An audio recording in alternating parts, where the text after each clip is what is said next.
We're going to do pupillary light reflex today, and it's got different parts. You got the direct, indirect, and then you've got your swinging light reflex, and you've got the near reflex. So we'll ask the consent of the patient first. So we are going to do a pupillary light reflex. You give consent for this. We'll be shining light and asking you to do certain tasks. So look straight ahead.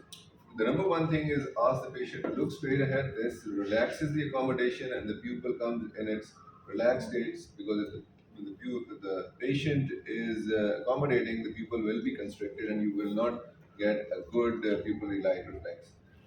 Keep looking straight. So you need to bring the light from the side. Better to have a torch which has got more focused target compared to cell phone, which has got a more broader light.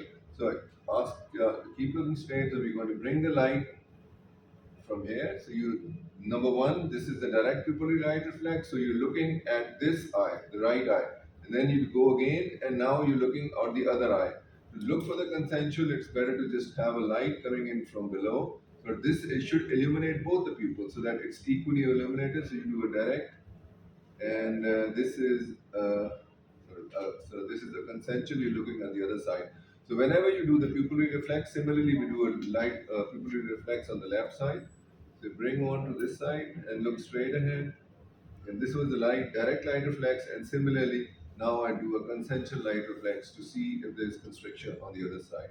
The next step would be to do a swinging light reflex. Keep looking straight ahead. So you bring the light and then you go in and move on one side, and then go in and move to the other side. And you need to see if the pupil is dilating when you go on the other side. If it dilates, that means that this eye dilates, that means that the optic nerve is affected on the left side, and that is giving you the relative afferent pupillary refract. So those are the two things which you need to do with the pupil. And then after finishing that, you will need to do the near reflex. So this, ask the patient to look straight ahead.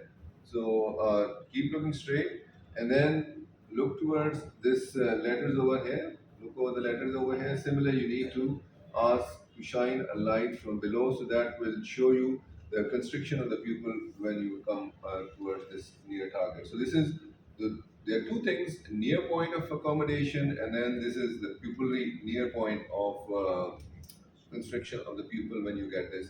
So there's a disease which is causes light near dissociation. So this is important to see in those patients.